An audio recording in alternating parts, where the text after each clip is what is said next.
Ya, assalamualaikum warahmatullahi wabarakatuh. Dalam kuliah kali ini saya akan mencoba memaparkan tentang sedikit pendahuluan mengenai korelasi stratigrafi, sebelum nanti akan diteruskan oleh Pak Evan. Oke, kita mulai saja langsung. Jadi dalam ilmu stratigrafi gitu kan, kalau kita belajar tentang stratigrafi, maka untuk mengetahui bagaimana hubungan antar batuan, lalu bagaimana penyebaran secara lateral dari suatu batuan tersebut, apakah dia menerus atau tidak, dan lain sebagainya, maka kita perlu melakukan yang dinamakan atau yang kita kenal sebagai korelasi gitu ya. Nah, pada awalnya yang harus kalian tahu, karena yang saya bilang tadi, the concept of correlation is fundamental gitu. Jadi itu adalah dasar dari stratigrafi gitu, untuk kita mengetahui bagaimana suatu strata batuan tersebut gitu. Nah, without correlation, this could be no synthesis of stratigraphic deposit gitu. Jadi kalau kita tidak melakukan korelasi atau tidak ada korelasi antar batuan, kita tidak bisa menyimpulkan bagaimana deposit batuan atau stratigrafi itu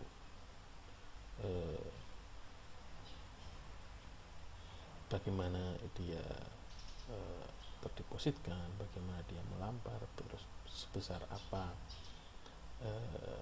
pelamparannya gitu, lalu hubungan dengan yang batuan yang di atas dan di bawahnya seperti apa gitu. Nah, yang harus kalian ingat bahwa stratigraphy is a study of strata of rocks bodies in the time and space relationship gitu. Jadi sering sudah saya jelaskan tadi, bahwa stratigrafi itu sendiri ya pasti dia mempelajari strata dari suatu tubuh batuan dalam hubungan waktu dan ruang gitu ya, ruang dan waktu gitu. Jadi waktu itu ya hubungan antara batuan dengan bawah dan atasnya, lalu ruangnya itu sendiri ya bagaimana dia melampar seperti itu, sehingga korelasi tersebut sangat fundamental.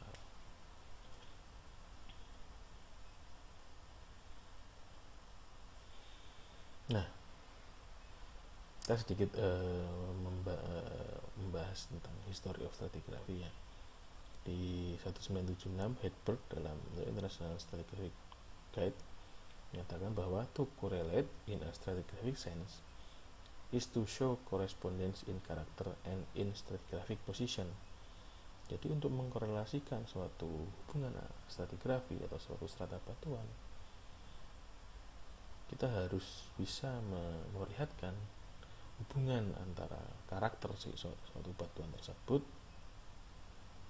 dan bukan hanya karakter saja, yaitu strata batuan atau posisi stratigrafinya seperti apa gitu.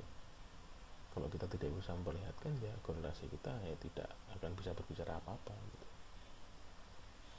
Lalu dari NACSN tahun 1983, correlation is a procedure to demonstrating correspondence between geographically separate parts of a geologic unit gitu.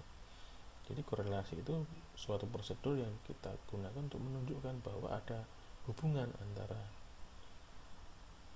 geografi atau lebih tepatnya paleogeografi gitu ya, dengan unsur-unsur geologinya itu gitu.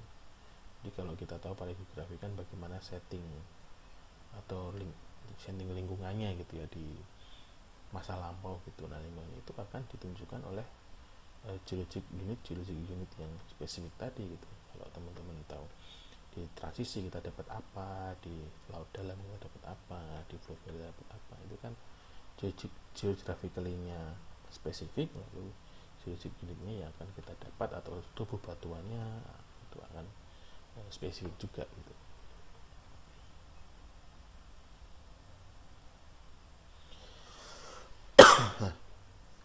Lalu Crombrand and Schloss 1963 menyatakan bahwa stratigraphic correlation is the demonstration of equivalency stratigraphic unit. Jadi dari korelasi tersebut bisa menunjukkan keselarasan gitu ya, dari suatu unit stratigrafi tadi. Lalu correlation is the process to determine the mutual time relation of a cross section.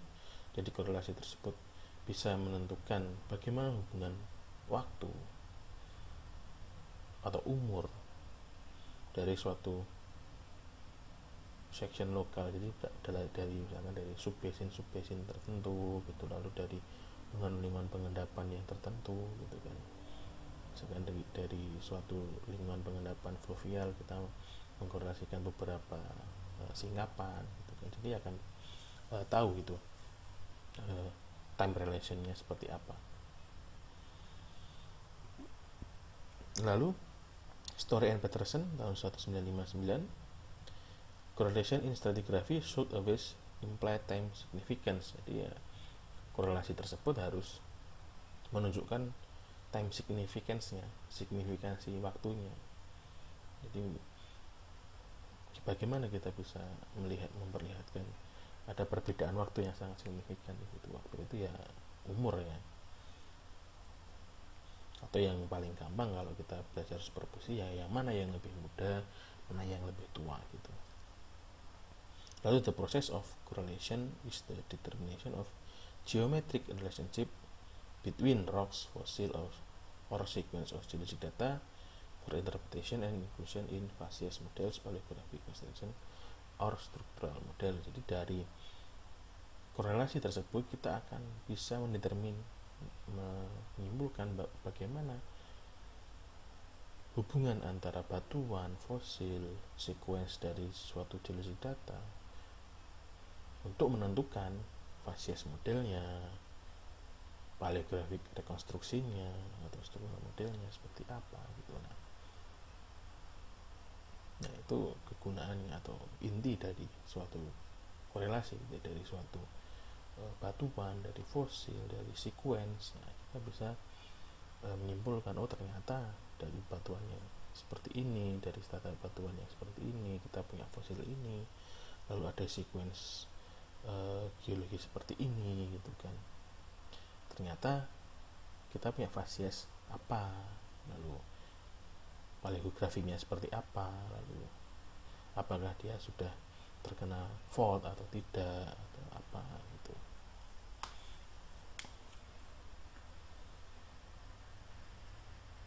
Nah, dari International Statistical Guide tahun 1976 kita punya 3 tipe korelasi. Ini yang harus kalian cermati gitu ya. Yang pertama adalah lithologic correlation atau litho correlation, yaitu based on the similarity of correspondence of lithology and lithostatic position. Jadi berdasarkan litologinya ini litho correlationnya itu korelasinya. Yang kedua, biostratigraphic correlation atau biocorrelation, dia based on similarity of fossil content and biostratigraphic position. Jadi yang menentukan adalah kandungan fosilnya gitu, untuk mengkorelasikan suatu singkapan atau suatu tubuh batuan satu dengan yang lain gitu. Lalu yang ketiga adalah chronostratigraphic correlation atau chrono correlation. Itu berdasarkan dari hubungan antar waktu atau umur ya dari suatu tubuh batuan satu dengan yang lain gitu. Nah, akan kita bahas satu persatu. Yang pertama adalah lithologic correlation. Nah, method used for rating strata on the basis of lithology. Tadi yang saya bilang sebelumnya, korelasi ini menggunakan basis of lithology berdasarkan dari lithologi suatu batuan gitu. Nah, ini yang agak penting gitu kalian cermati. There is a difference between matching and correlation of strata. Jadi kalau teman-teman mungkin yang pernah melakukan korelasi, ada satu litologi A, terus di suatu singkapan atau tubuh batuan atau di profil yang satu gitu ya, di profil satu ada suatu tubuh batuan batu pasir gitu, lalu di profil B juga ada batu pasir yang lalu disambung saja gitu, karena ini correlated gitu atau berkorelasi antara yang di profil 1 dengan di profil 2 gitu. Nah, ada sedikit perbedaan itu antara matching itu mencocokkan sen to sennya gitu lah, dengan korelasi gitu dari suatu strata batuan. For example, two rocks unit identified in stratigraphication at different localities as having identical lithology can be matched, but these units may neither have time equivalence or lithostratigraphic equivalence. Jadi ada dua tubuh batuan yang ada di tempat yang berbeda ya gitu kan, having identical lithology, itu punya lithology yang mirip gitu, bisa dimatchkan, bisa disamakan, tapi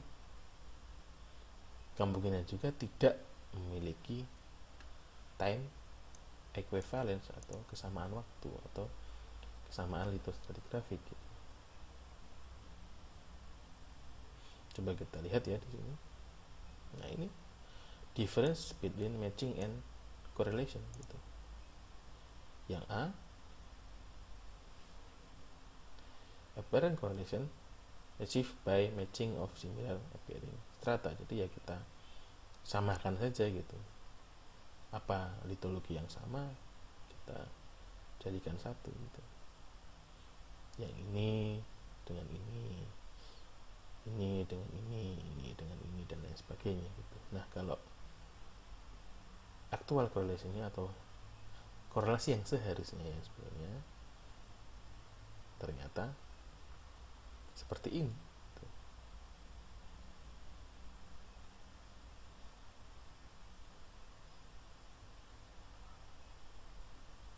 Nah, bedanya di mana gitu kan? Ya mungkin teman-teman hanya melihat dari kesamaan litologinya saja tanpa melihat dari yang lain gitu. Misalkan bagaimana struktur sedimen dari suatu batuan tersebut gitu, apakah dia memang korelatif atau tidak gitu.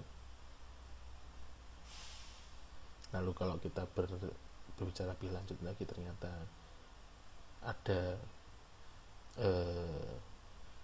umur-umur yang berbeda gitu kan. Sudah kita tahu apa ini, misalkan yang ini dengan ini sama-sama Miocene awal gitu. Taunya dari mana? Mungkin dari analisis fosil dan lain sebagainya gitu, yang membantu kita melakukan korelasi suatu section ini gitu. Jadi memang kadang-kadang harus hati-hati gitu ya, bagaimana kita melakukan matching atau melakukan korelasi itu sendiri gitu. Jadi harus kita tahu apakah ada data pendukung dari suatu strata batuan tersebut gitu ya.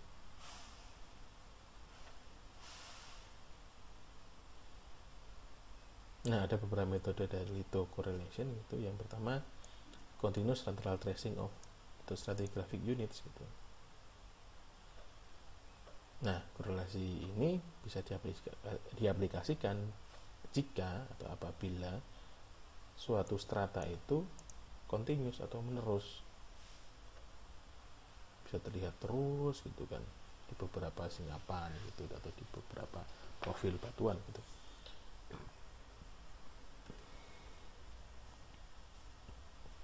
Lalu yang kedua, lithologic similarity and stratigraphic position gitu. Jika di area tersebut direct lateral tracing atau yang continuous lateral tracing tadi tidak bisa dilakukan karena ada satu dan lain hal gitu kan. Nah, lalu bisa dilakukan lagi yang metode yang kedua. Kita lihat basis of variety of properties like gross lithology, color, heavy mineral, or distinctive mineral gitu. Jadi kita bisa lihat gitu, kalau ternyata dia tidak menerus, kelihatan menerus baik antara satu singkapan dengan singkapan yang lain, kita lihat dari gross lithology atau lithology garis kasar, atau warna atau kandungan mineralnya, bukan baik itu mineral berat atau mineral yang lain gitu. Nah, korelasi ini kita gunakan bantuan gitu kan, dari some highly distinctive and easy correlated unit gitu. Jadi lapisan-lapisan atau kandungan-kandungan di batuan tersebut yang gampang kita lihat, itu bisa kita bedakan secara gampang gitu. Sebagai contoh, kehadiran dari single ash fall gitu. Ternyata di lapisan tersebut ada satu lapisan hasil dari letusan gunung api gitu, atau dari suatu lapisan bentonite gitu. Nah, baik itu single ash fall tadi atau bentonite tadi merupakan, kita bisa lihat, bisa kita jadikan sebagai markernya, atau dari misalkan bisa juga selain itu dari lapisan batu bara misalkan juga bisa. Nah, itu sebagai markernya atau kunci, sebagai lapisan kuncinya, sehingga di atas dan di bawah dari si single ash fall atau bentonite atau coalnya tadi bisa kita korelasikan gitu.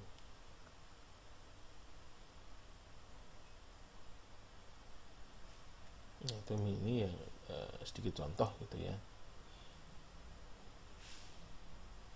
Jadi tidak semata-mata kita matchingkan gitu, ini dengan ini, lalu ini dengan ini gitu ya, lalu ini dengan ini gitu misalkan. Kita lihat lagi bagaimana litologinya, lalu warnanya, lalu kandungan mineralnya gitu kan, lalu mungkin kandungan fosilnya gitu.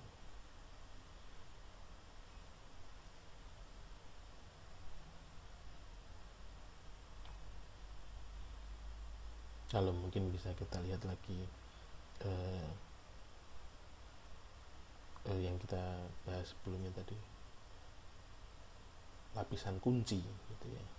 Apakah ada lapisan kunci di situ? Nah, mungkin di sini lapisan kuncinya mungkin basement Precambriannya itu gitu. Jadi basement Precambrian kita sudah ketemu, ternyata di sini moon copy formasinya tidak muncul di sini gitu. Nah, ternyata di atasnya gitu ada chin formation gitu. Nah, dia bisa dikorelasikan dan mengkopinya dia tidak menerus gitu. Lalu kita cari lagi apakah ada marker indeks yang lain gitu, lalu bisa kita korelasikan, bukan kita matching kan gitu ya.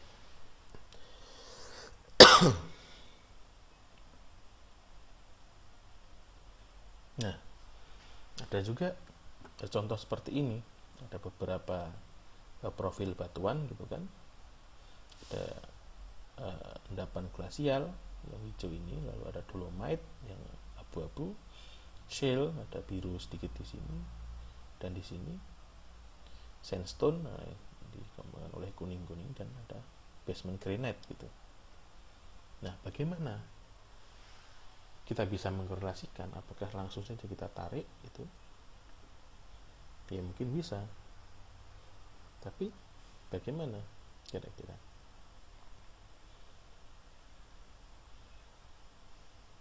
Yang di slide selanjutnya akan saya perlihatkan bahwa ada beberapa hasil dari suatu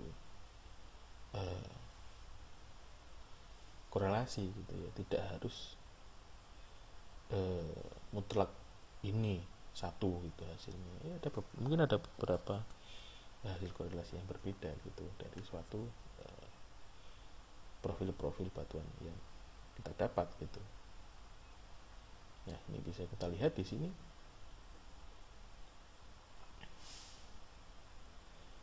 Ini ada endapan glasial menerus, lalu dia membaji di sini,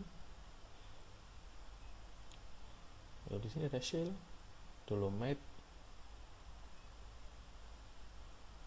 ini ada dolomite lagi, ada endapan tipis sandstone, dolomite, sandstone, dan granite gitu. Lalu mungkin ada yang melakukan korelasi seperti ini.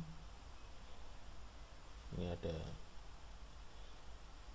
glacial deposit, di atasnya ada sedikit shale, lalu dia membuat ada fault di situ, sehingga dia tidak menerus gitu, dipotong oleh fault. Ya mungkin saja, karena kita lihat di sini sudah tidak menerus gitu di sini.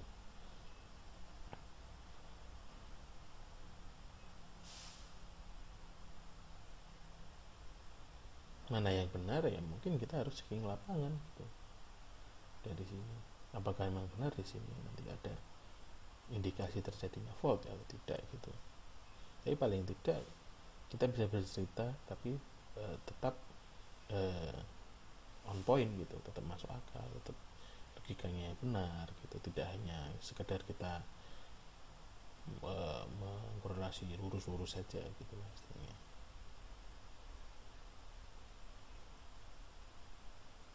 Nah, dari suatu dua hasil korelasi itu ceritanya sangat beda gitu kan. Nanti kalian bisa menceritakan sendiri gitu bagaimana gitu kan. Ini terjadinya seperti apa, ini ternyata fault, terus ada lensa ada yang melensa di sini ya kan. Batu pasirnya ceritanya akan beda sih, batu pasir yang melensa di sini dengan batu pasir yang melampar seperti itu. Nah itulah pentingnya bagaimana korelasi itu dibangun gitu kan, dari suatu pengetahuan, suatu pemikiran, suatu geologis gitu. Lalu yang ketiga metode yang ketiga adalah menggunakan instrumental Velox. Ini sangat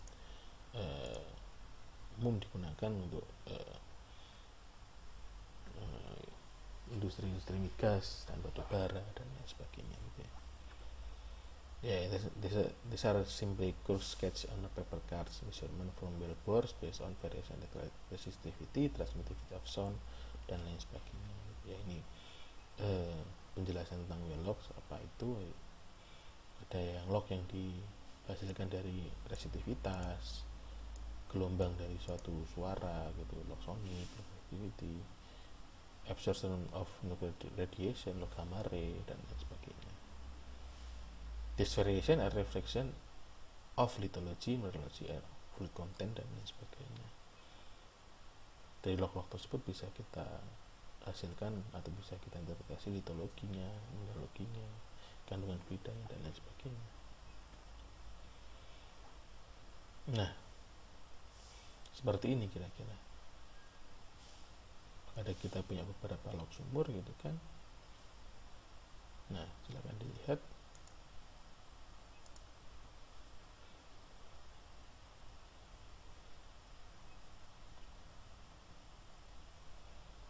Kita cari dulu bagaimana kesamaan pola lognya misalkan. Lalu kita cari apakah ada litologi yang melampar dari sumur pertama sampai sumur kelima itu gitu.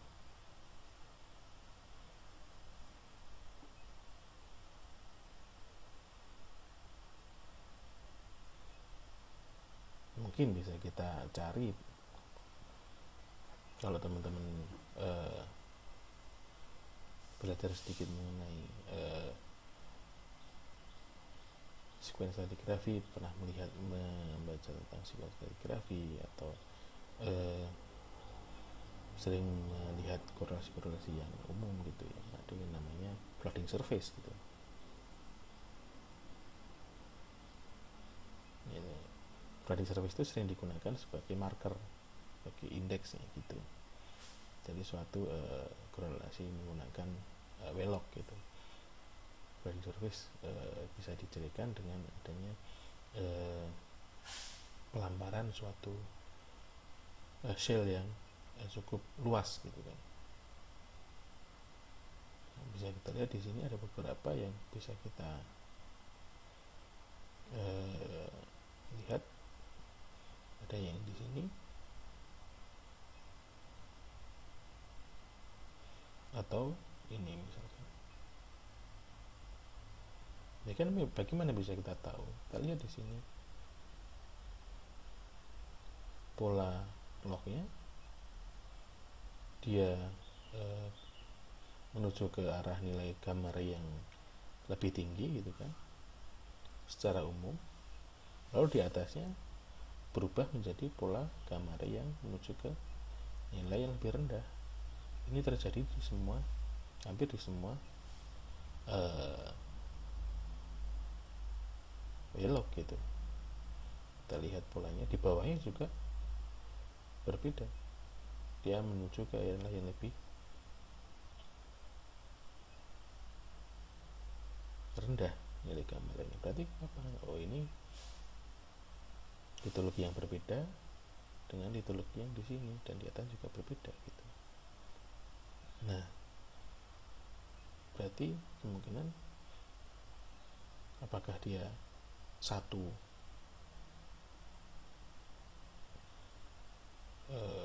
waktu gitu, atau bisa dikorelasikan gitu. Kita lihat lagi di atasnya.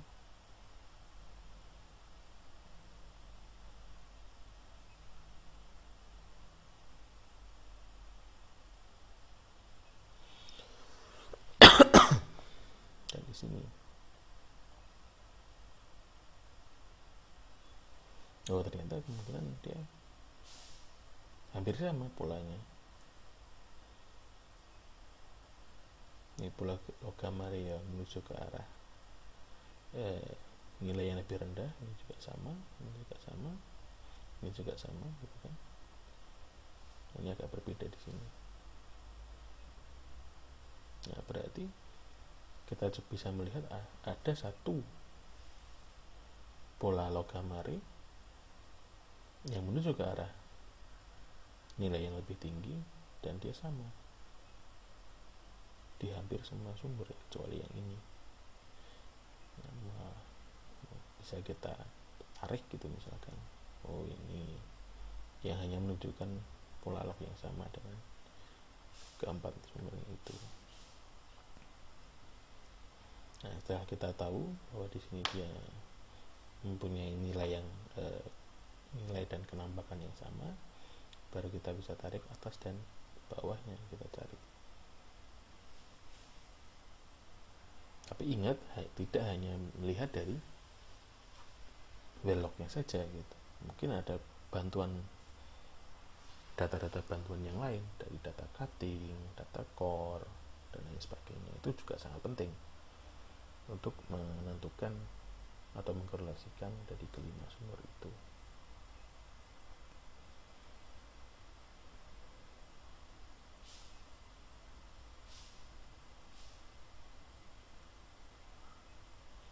Lalu biostatic yang selanjutnya adalah biostratigraphic correlation gitu kan, yaitu using fossil for strata correlation of sedimentary rocks gitu. That date from the same age can be correlated over long distance with help the fossil gitu. Mengkorelasikan suatu batuan sedimen menggunakan kumpulan fosil gitu yang sama umurnya gitu. Principle of fossil correlation: strata containing similar collection of fossil called fossil assemblage are of similar age. Also, fossil at the bottom of strata are older than fossil closer to the top of the strata gitu. Nah, suatu strata atau lapisan batuan atau batuan yang mengandung fosil yang sama disebut sebagai fosil assemblage atau zona kumpulan fosil gitu, adalah kita anggap sebagai umur yang sama. Lalu ya fosil yang di bottom ya lebih tua daripada fosil yang di top gitu ya. Lalu kita juga perlu melihat adanya indeks fosil indeks itu. Index fossil are the main type of fossil used in correlation. To be an index fossil, a fossil species must be easily recognized, unique gitu ya, penampakannya sangat unik dan bisa dibedakan dengan yang lain.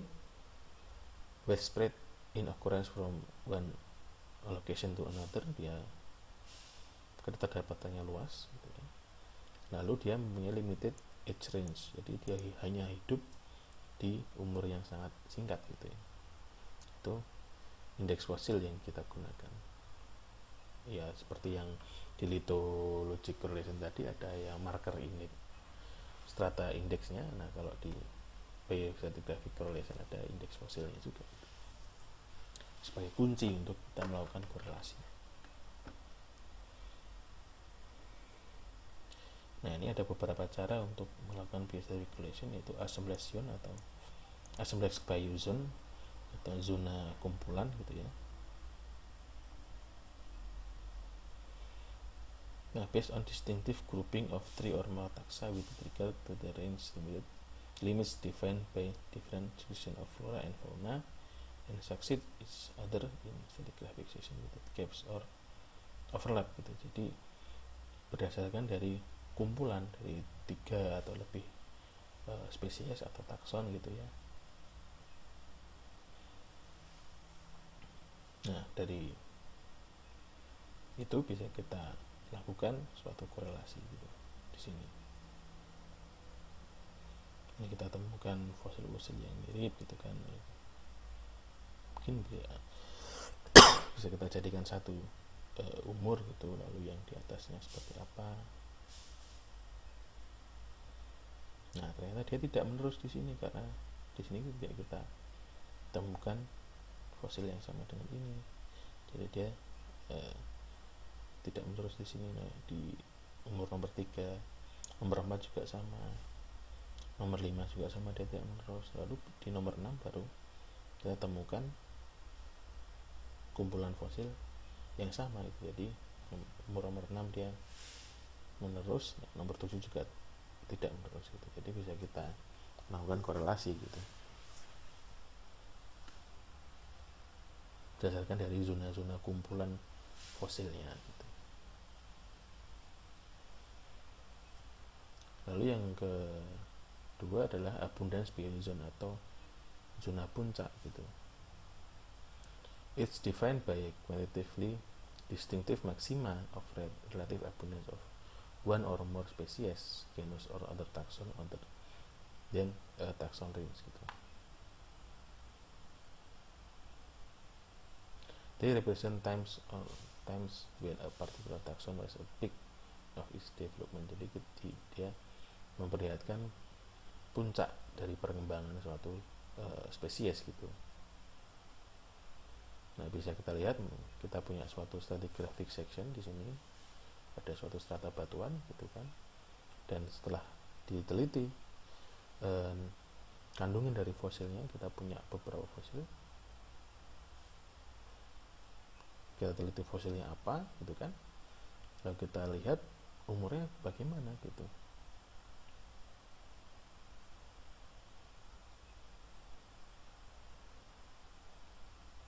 Nah, ternyata misalkan seperti ini yang bisa kita lihat ini, dia sangat pendek. Ini juga sangat pendek. Nah, kita lihat di sini zonasinya dia diberi sendiri gitu. Mungkin karena ada ini. Lalu yang ke-13 karena ada 3 fosil indeks di sini. Berbeda dengan di sini, maka dia bisa dibedakan menjadi umur tersendiri gitu. Lalu yang 12 juga sama pasti. Ada 2 atau 3 fosil indeks di sini. Dia sebagai penciri bahwa itu memiliki umur yang beda. Lalu yang ke-15 dan ke-16 juga sama. 17, 18, dan 19 dan di atasnya juga sama. Pasti ada fosil-fosil indeksnya untuk menentukan suatu umur dari batuan tersebut gitu.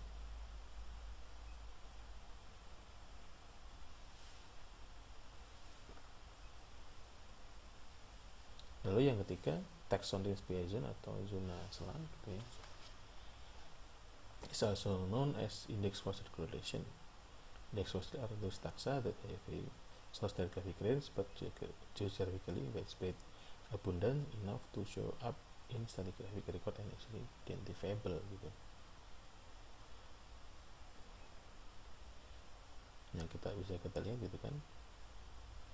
Zona 1 defined by the total vertical range of species A gitu. Spesies A hanya hidup sampai zona ini, berarti ini adalah satu umur yang sama gitu. Zona 2 adalah interval zona yang didefine dari last appearance of species A and the first appearance of species B. Akhir dari hidup spesies A itu sebagai awal dari zona 2, dan akhir zona 2 adalah awal dari kehidupan spesies B, dan seterusnya gitu. Zona 3 ya spesies B, tapi spesies C sudah mulai hidup, maka dia dipisahkan gitu. Kalau spesies B akan punah gitu ya, mati, nah dia juga dibedakan menjadi zona 4. Zona 5 ketika spesies C sudah mulai punah gitu.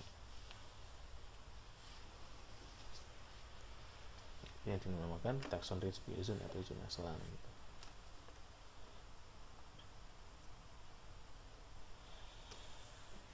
Lalu korelasinya adalah chronostratigraphic correlation gitu kan. This chronostratigraphic correlation express correspondence in each of chronostatic position of stratigraphic unit. Jadi korelasi ini memperlihatkan perbedaan dari suatu umur atau waktu dari suatu batuan itu terhadapkan gitu. Ada beberapa metode, yaitu absolute age atau umur absolut, determination dari radioaktif metode. Ya, dari suatu batuan kita cari umur absolutnya dari misalkan dari dating karbon gitu kan. Nah, keluar umur absolutnya apa, bisa kita korelasikan batuan satu dengan yang lain menggunakan absolut. Atau yang kedua, event strata, event-event yang terjadi di ini, misalkan ada volcanic eruption gitu kan, lalu ada impact of large extraterrestrial body, tsunami dan lain sebagainya. Nah, event-event itu yang menjadi indeks atau kunci dari kita melakukan chronostratigraphic correlation tadi. Lalu yang ketiga ada short term depositional event gitu kan,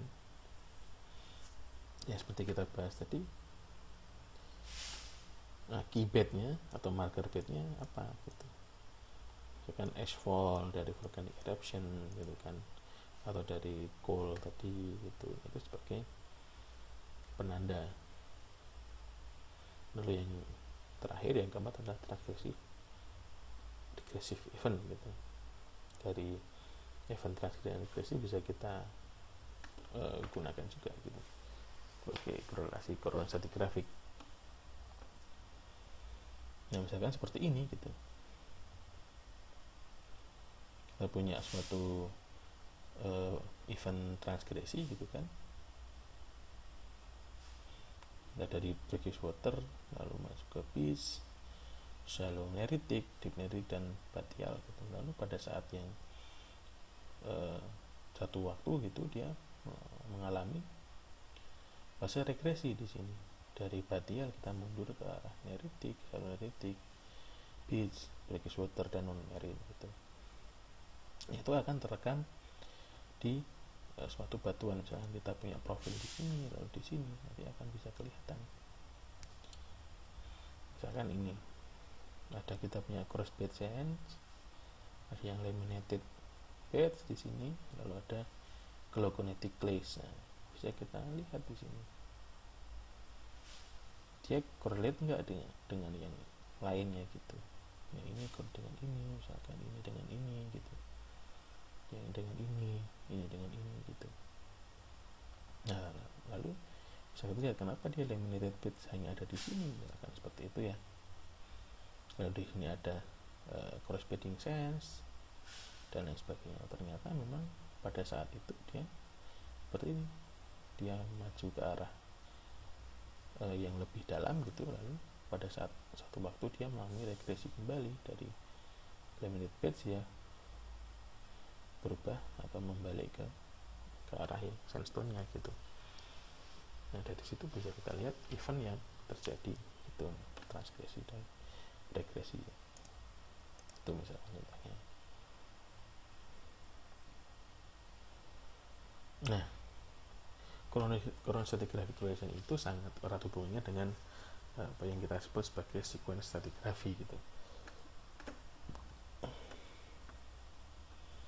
atau bisa kita sebut sequence stratigraphy bisa digunakan untuk menentukan atau menentukan gitu ya, melakukan chronostratigraphic correlation gitu. Nah kita harus tahu apa saja yang ada atau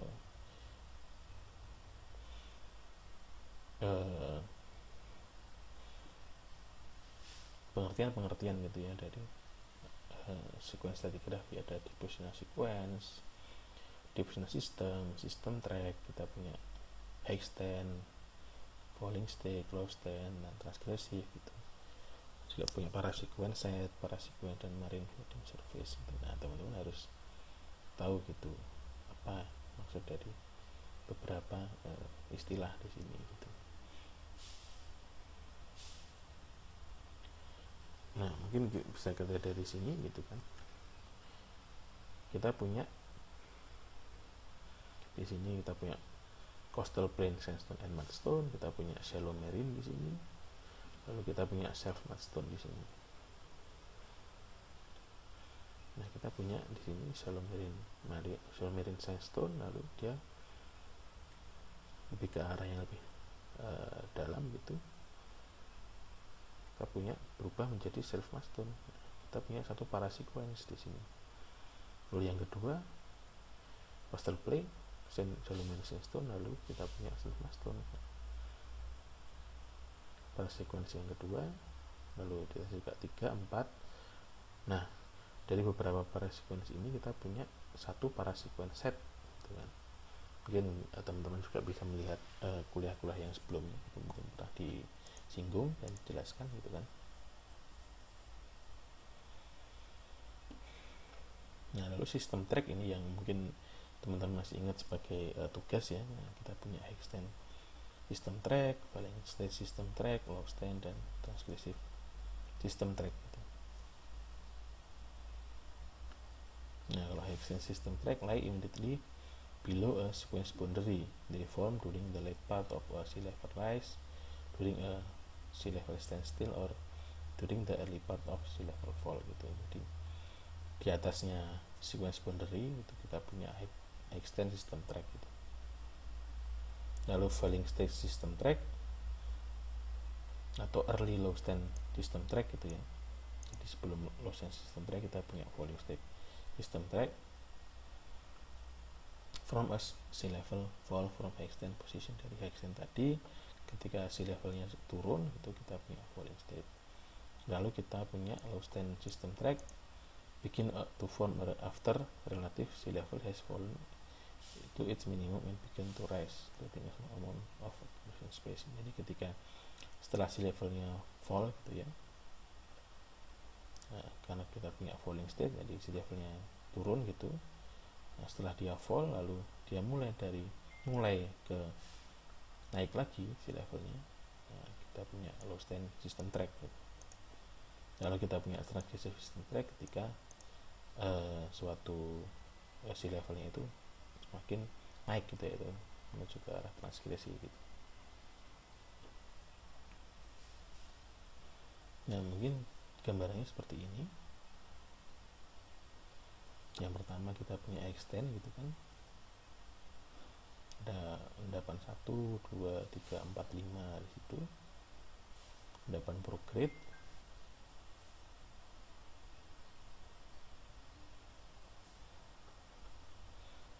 ketika dia sea levelnya relatif fresh gitu ya. Nah kita lihat di sini yang A,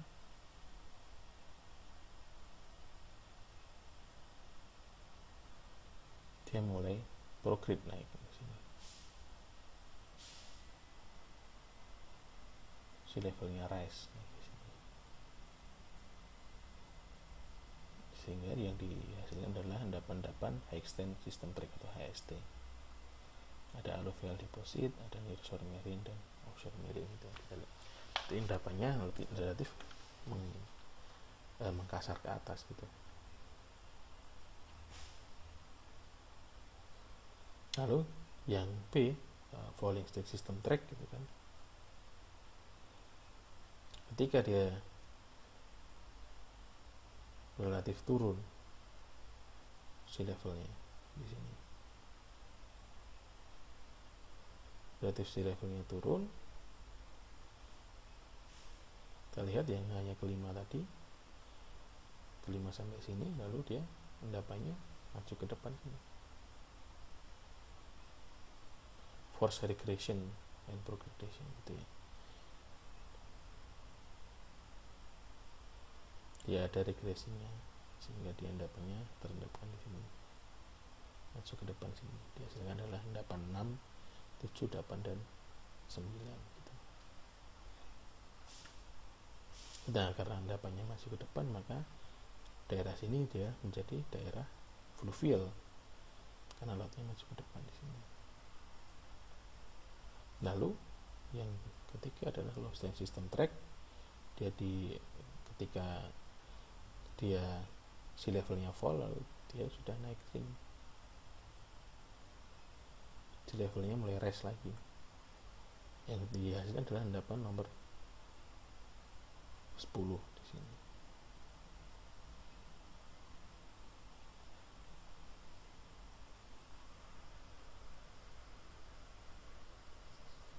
Lalu yang selanjutnya adalah D, dia sangat naik gitu ya, sea levelnya rise gitu kan. Lalu yang dihasilkan adalah endapan yang bersifat transgresif gitu. Nah, kita lihat di sini, yang awalnya offshore marine di sini, dia akan pindah ke atas ini, offshore marine di sini, nearshore, dan alluvialnya akan naik sampai sini. Ini ciri-ciri tipe endapan transgresi. Yang pertama mungkin dia di sini, dia rise sampai sini, dia awalnya di sini kan, lalu dia rise naik sampai sini sehingga marine offshore marine-nya di sini, lalu dia rise lagi sampai sini sehingga offshore marine-nya lebih mundur lagi ke arah darat. Seperti itu. Nah, pada puncaknya itu dia balik lagi ke high stand lagi.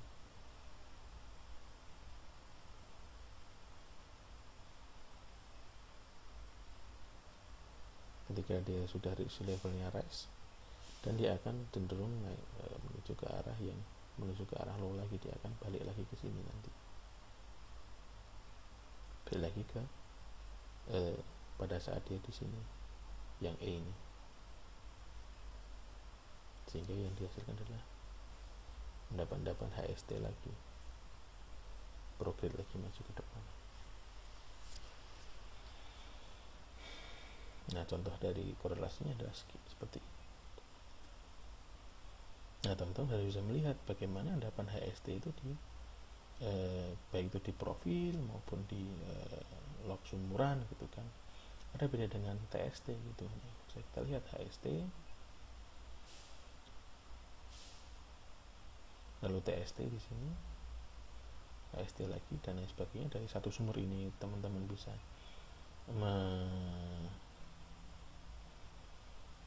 menginterpretasikan gitu ya. Lalu kita interpretasikan lagi di sumur sebelahnya dan sumur sebelahnya, barulah kita korelasikan.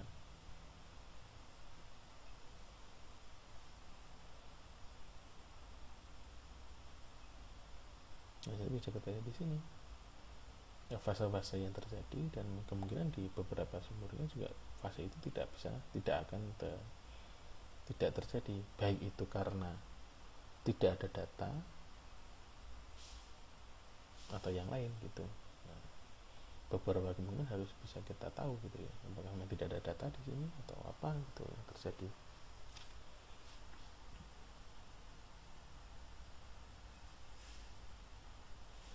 Nah, pada intinya adalah ada perbedaannya antara menginterpretasi suatu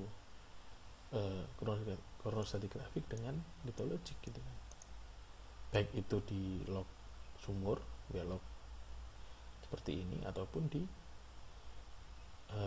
singkapan gitu ya, sama saja gitu. Kalau di litostratigrafik kita melihat litologinya saja, ada formasi A, formasi B dengan dua member seperti ini, lalu formasi C itu. Nah, kalau kronografiknya beda lagi, kita punya hextend system track, ada fase transgresinya ya, transgresi system track, hextend lagi, terus kita punya low stand gitu kan. Jadi sini bisa kita tahu sequence-nya seperti apa gitu kan. Bahkan kita punya para sequence set-nya dan lain sebagainya. Nah, bedanya di situ, sehingga hasil dari korelasinya pun akan berbeda. Nah, bedanya di mana? Contohnya di sini. Itu statistical correlation gitu ya. Kita punya linear pengendapan delta function and shield. Lalu di sini pro delta siltimat gitu. Kita punya endapan yang endapan pasir yang melampar dari sini sampai sini. Nah, itu berbeda dengan chronographically correlation gitu. Di sini kita bisa melihat bahwa ada sisipan siltimatnya, produk siltimatnya di sini. Nah, bisa kita lihat di sini di lithospheric correlation dia tidak memperhitungkan event-event transgresi regresinya tadi. Nah, kalau di chronospheric correlation dia memperhitungkan itu gitu. Sehingga hasilnya akan beda kan. Di situ bisa kita cerita, oh ternyata ada 3 kali event stratigrafi di sini. Nah, kalau di sini kita nggak bisa, dia cuma bisa menghasilkan depositional surface-nya ada, oh ini delta front dan ini pro delta gitu. Kalau ini selain delta front dan pro delta, kita tahu eventnya ada beberapa kali dia transgresi regresi dan lain sebagainya. Nah, lalu di gambar yang selanjutnya juga sama. Ini chronostratigraphic correlation, ini lithostratigraphic correlation gitu kan. Nah, sangat berbeda kita lihat. Kalau itu lithostratigraphic, ini batu pasirnya kita sambung-sambung aja gitu. Direct correlate ya sudah kita samakan gitu. Nah, kalau di sini enggak. Kita lihat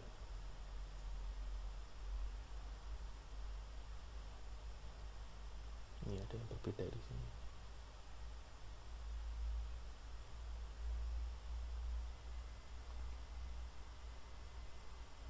Berarti yang di sini dia yang sini melampar batu pasirnya, di sini dia enggak gitu ya. Dan lain sebagainya. Oke, ini referensi yang saya pakai ada 3, Sandbox, lalu ini ada 1 paper, dan ini ada dari Roger Slade.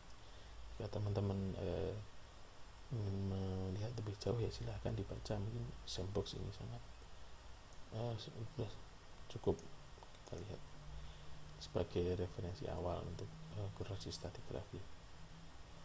Oke, sekian yang bisa saya sampaikan di kuliah kali ini. Ada kurang lebihnya mohon maaf. Saya tutup. Wassalamualaikum warahmatullahi wabarakatuh.